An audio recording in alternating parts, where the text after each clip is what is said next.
Good morning students, welcome to Sumiti physics. आज अपन light की सीरीज में रिफ्लेक्शन को पढ़ने वाले हैं। अपन रिफ्लेक्शन कंप्लीट कर चुके हैं। आज से अपन रिफ्लेक्शन पढ़ेंगे। रिफ्लेक्शन क्या होता है? जैसा कि आप किसी रोड पे दौड़ रहे हो, पक्की रोड पे दौड़ रहे हो, फिर आपको बोला जाए कि आपको मिट्टी पे दौड़ना है। तीसरी बार आपको बोला जाए आपको पानी में दौड़ना है, और चौथी बार आपको बोला जाए कि आपको कीचड़ में दौड़ना है। तो आप सबसे तेज किस में दौड़ पाओगे? रोड पे, उसके बाद में मिट्टी में, उसके बाद में पानी में, उसके बाद में कीचड़ में। ऐसे लाइट के साथ क्या होता है? लाइट जब किसी भी एयर मीडियम में चलती है, या फिर वाटर मीडियम में चलती है, या फिर किसी सॉलिड मीडियम में लाइक ग्लास में चलती है, तो उसकी स्पीड अलग अलग होती है। हर बार उसकी स्पीड अलग अलग होती है। इसी स्पीड में चेंज होने की वजह से वो अपने जो इसका मीन पाथ है उससे डेविएट हो जाती है, और लाइट का डेविएट होना, उसके मीन पाथ से, किसी भी मीन पाथ से लाइट का डेविएट होना रिफ्लेक्शन कहलाते हैं। अपन देखते हैं, मान लिया ये कोई रेक्टेंगुलर ग्लास स्लैब है, तो ये रेक्टेंगुलर ग्लास स्लैब है, ठीक है। ये कोई लाइट यहाँ पे आ रही थी, अपन हमेशा की तरह यहाँ पे क्या करेंगे, एक नॉर्मल ड्रॉ करेंगे। ये एंगल आई, ठीक है। ये मीडियम एयर का है, ये मीडियम ग्लास का है। तो एयर और ग्लास में एयर कैसी है? रेयर है। ग्लास कैसा है? डेंस है। तो क्या होगा, जब भी कोई लाइट रे रेयर मीडियम से डेंसर मीडियम में आएगी, तो वो हमेशा नॉर्मल की तरफ मुड़ जाएगी, नॉर्मल की तरफ मुड़ जाएगी।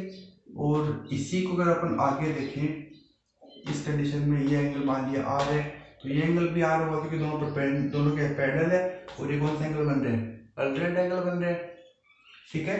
तो जब भी कोई लाइट रे डेंसर मीडियम से रेयर मीडियम, क्योंकि यहाँ पे कौन सा मीडियम आ गया? फिर से एयर का मीडियम आ गया।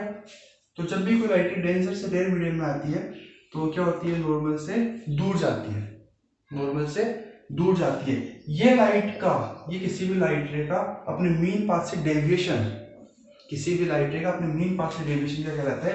रिफ्लेक्शन कहलाता है। डेफिनेशन में अपन क्या लिखेंगे?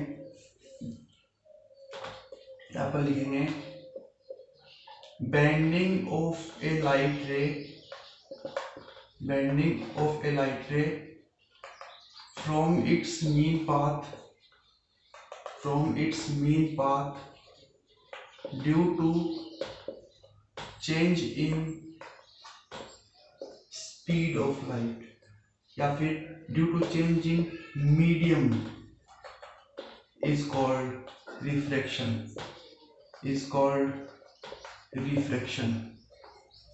ठीक है। इसके साथ में आपको वो डायग्राम बनाना है। अगर यहाँ पे नहीं दिखे तो आप पीछे वाले जो अभी अपन ने बनाया था उससे भी बना सकते हो,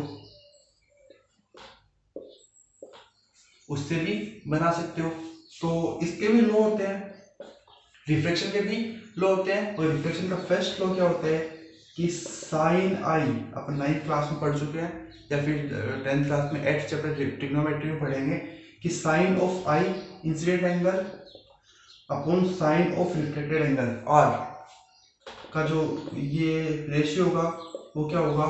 कांस्टेंट होगा। Sine i by sine r equals to constant. इसको बोलते हैं अपन Snell's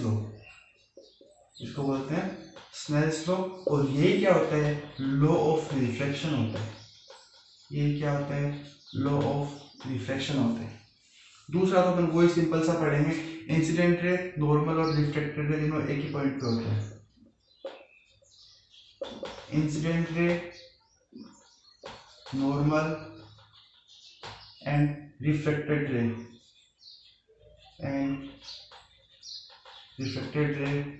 lie on a same point। ये क्या होते हैं? एक ही पॉइंट पे होते हैं, ठीक है। कोई भी लाइट रे कितना डेविएट होगी, किस मीडियम से किस मीडियम में जाएगी, तो कैसा डेविएशन आएगा, वो पढ़ने के लिए अपने पास एक नई टर्म आती है जिसको बोलते हैं रिफ्रैक्टिव इंडेक्स। जो नई टर्म आती है उसको बोलते हैं अपन रिफ्रैक्टिव इंडेक्स। बहुत इंपॉर्टेंट है, एग्जाम में सीधा का सीधा पूछ लेते हैं, इंपॉर्टेंट है, याद रखना है।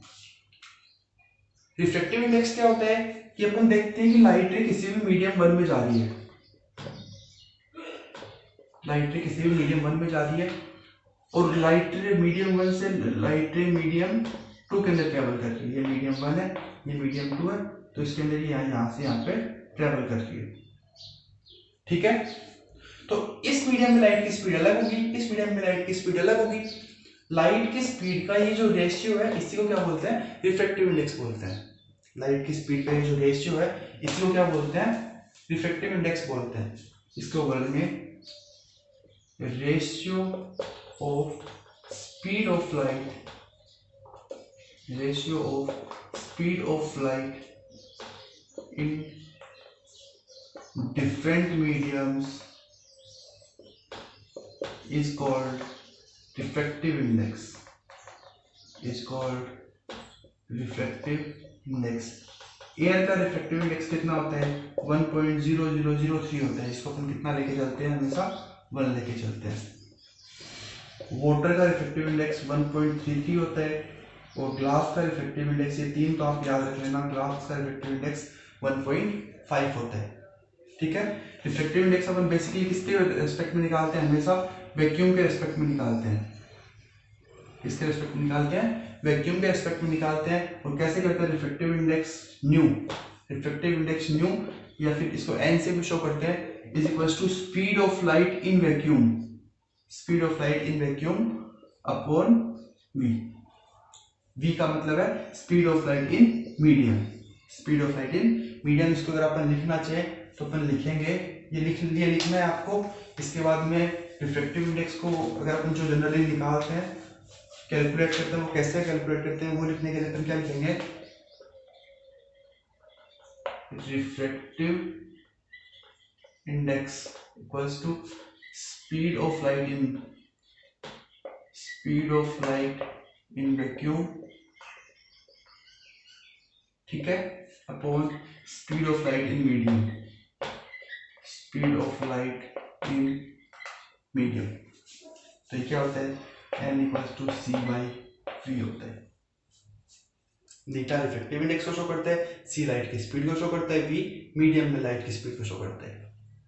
ठीक है, अपन रिफ्रैक्टिव इंडेक्स का इक्वेशन करते हैं। अपन बोलते हैं वैक्यूम में लाइट की स्पीड कितनी होती है, 3 × 10⁸ मीटर पर सेकेंड होती है। ठीक है, अपन ने बोल दिया कि लाइट किस में चल रही है, ग्लास में चल रही है, और ग्लास के लिए रिफ्रैक्टिव इंडेक्स कितना होता है, 3/2 होता है, 1.5। ठीक है, तो अपन को फाइंड करना है कि मीडियम, ग्लास के मीडियम में लाइट की स्पीड कितनी होगी, ग्लास के मीडियम में लाइट की स्पीड कितनी होगी। तो अपन n इक्वल टू क्या होता है, c अपॉन v। अपन को v की वैल्यू निकालने तो कितनी आ जाएगी, c बाई n, और c की वैल्यू कितनी दे रखी है, 3 × 10⁸ लाइट ऑफ स्पीड अपॉन ये कितना है 1.5, 1.5 इससे कितने कैंसिल होगा 2। तो लाइट की स्पीड ग्लास के मीडियम में कितनी होती है, 2 × 10⁸ मीटर पर सेकेंड होती है। ये ऐसे छोटे छोटे क्वेश्चंस काफी बार पूछ लेते हैं। इसके बाद में जो नेक्स्ट पोर्शन बनता है वो बनता है refraction through spherical surface, refraction through spherical surface. Spherical surface में अपने पास रिफ्लेक्शन करने के लिए दो सरफेस आते हैं, एक तो आता है कॉन्वेक्स, ये कन्वर्जिंग होता है, और ये होता है कॉनकेव, ये होता है कॉनकेव। इसको अपन लेंस बोलते हैं। रिफ्लेक्शन जिस स्फेरिकल सरफेस से होता है उसको अपन लेंस बोलते हैं। जो लेंस बीच से मोटा कॉर्नर से पतला होता है उसको अपन बोलते हैं कॉन्वेक्स लेंस। जो लेंस बीच से मोटा और कॉर्नर से पतला होता है उसको अपन बोलते हैं कॉन्वेक्स लेंस। जो लेंस बीच से पतला और कॉर्नर से मोटा होता है उसको अपन बोलते हैं कॉनकेव लेंस।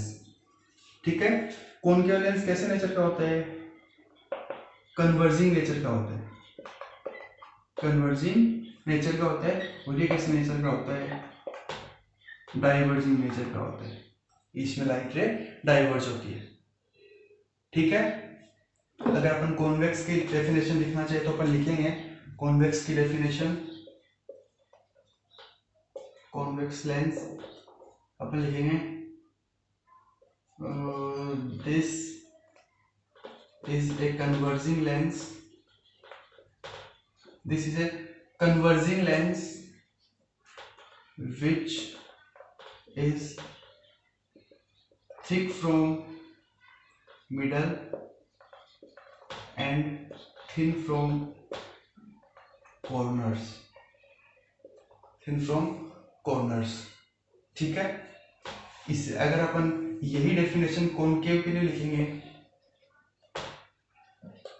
यही डेफिनेशन कॉनकेव के लिए लिखेंगे तो लिखेंगे this is a diverging lens, this is a diverging lens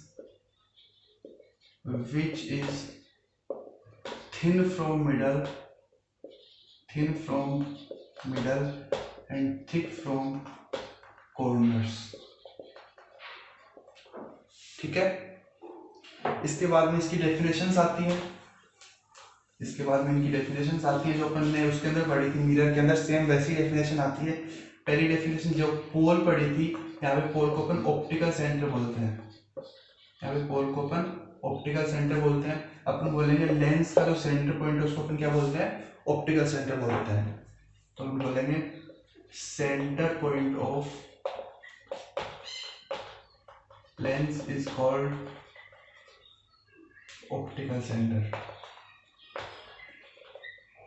ठीक है, दूसरा पॉइंट होता है सेंटर ऑफ कर्वेचर, दूसरा पॉइंट होता है सेंटर ऑफ कर्वेचर। बेसिकली किसी भी लेंस में दो सेंटर ऑफ कर्वेचर होते हैं, क्योंकि दो लेंस दो स्फेरिकल दो होलो स्फीयर से मिलकर बनते हैं, एक इधर वाला एक इधर वाला। तो हम बोलेंगे lens are part of hollow sphere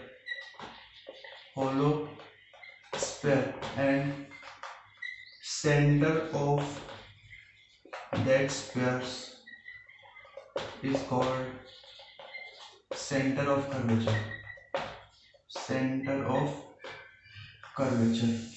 ठीक है, सेंटर ऑफ कर्वेचर के C होता है, लेकिन अपन को पता है R इक्वल्स टू क्या होता है 2f होता है, तो C की जगह पे आपको 2f भी लिखा हुआ मिल सकता है, कंफ्यूज मत होना, C की जगह पे आपको 2f भी लिखा हुआ मिल सकता है, 2x ऑफ फोकल लेंथ। क्या होता है, सेंटर ऑफ कर्वेचर की डिस्टेंस रेडियस ऑफ कर्वेचर ही होती है। थर्ड डेफिनेशन अगर अपन देखें तो वो होती है रेडियस ऑफ कर्वेचर, वो डेफिनेशन होती है रेडियस ऑफ कर्वेचर। ठीक है, रेडियस ऑफ कर्वेचर क्या होता है, लेंस अभी भी किसके पार्ट होते हैं, होलो स्फीयर के पार्ट होते हैं, और इसका जो इसकी जो रेडियस होती है उसको अपन क्या बोलेंगे, रेडियस ऑफ कर्वेचर। तो अपन बोलेंगे लेंस आर पार्ट ऑफ, ये डेफिनेशन यहाँ पे लिख रहा हूँ, lens are part of hollow sphere and radius of that sphere is called radius of curvature. ये इसकी डेफिनेशन है।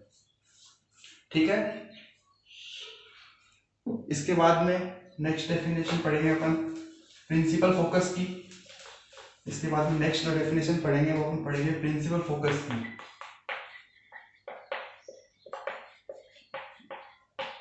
प्रिंसिपल फोकस से पहले अपन प्रिंसिपल एक्सिस की पढ़ लेते हैं।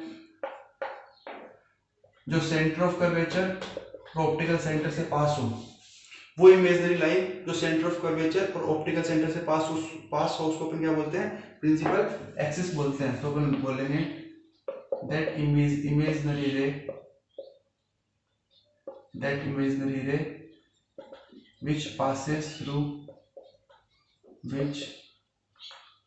passes through center of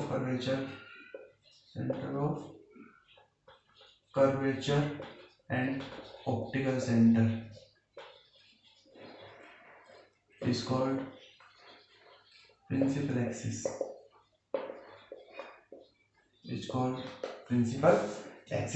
next definition देखेंगे, फिफ्थ डेफिनेशन प्रिंसिपल फोकस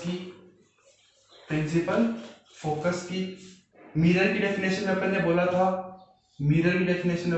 कि कोई भी पैरेलल रे, कोई भी प्रिंसिपल एक्सिस के आने वाली पैरेलल रे रिफ्लेक्शन के बाद में प्रिंसिपल एक्सिस को जिस पॉइंट पे काटती है उसको प्रिंसिपल फोकस बोलते हैं। उसको क्या बोलते हैं, प्रिंसिपल फोकस बोलते हैं। इसमें भी होगा, कोई भी प्रिंसिपल एक्सिस के पैरेलल आने वाली लाइन या फिर रे रिफ्लेक्शन के बाद में प्रिंसिपल एक्सिस को जिस पॉइंट पे कट करेगी उसको हम क्या बोलेंगे, प्रिंसिपल फोकस बोलेंगे।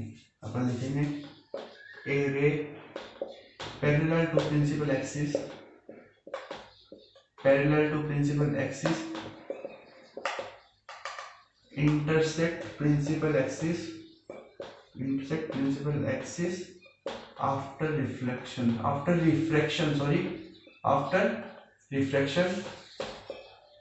that point is called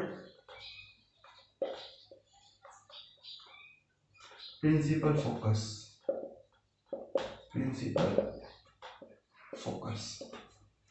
ठीक है, अगर यही डेफिनेशन अगर अपन उसके लिए लिखना चाहे, ये डेफिनेशन कम यहाँ पे सफिशिएंट होती है इतनी लिखनी। अगर अपन उसके लिए डेफिनेशन लिखनी चाहिए, कॉनकेव लेंस के लिए लिखना चाहे, तो क्या होगा, कोई भी लाइट प्रिंसिपल एक्सिस के पैरेलल आएगी तो ऐसे डाइवर्ज हो जाएगी, इसको अपन पीछे एक्सटेंड करेंगे तो यहाँ पे क्या बनेगा, फोकस बनेगा।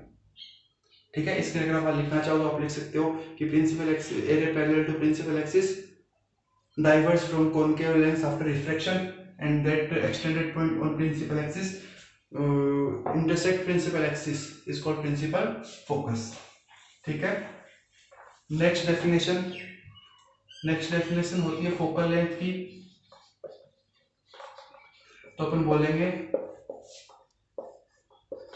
ऑप्टिकल सेंटर और फोकस के बीच की डिस्टेंस को अपन क्या बोलेंगे, फोकल लेंथ बोलेंगे। तो अपन सीधा लिख देंगे distance between optical center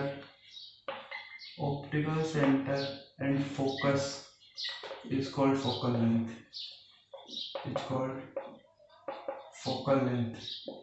seventh एक सिंपल सा डेफिनेशन होती है अपर्चर की, कि डायमीटर ऑफ, ये जो सीधा जो डायमीटर होता है इसको अपर्चर बोलते हैं। Diameter of lens is called aperture। ठीक है, आज की क्लास में इतना ही, कल अपन इमेज फॉर्मेशन कर देंगे इसका कंप्लीट। Thank you.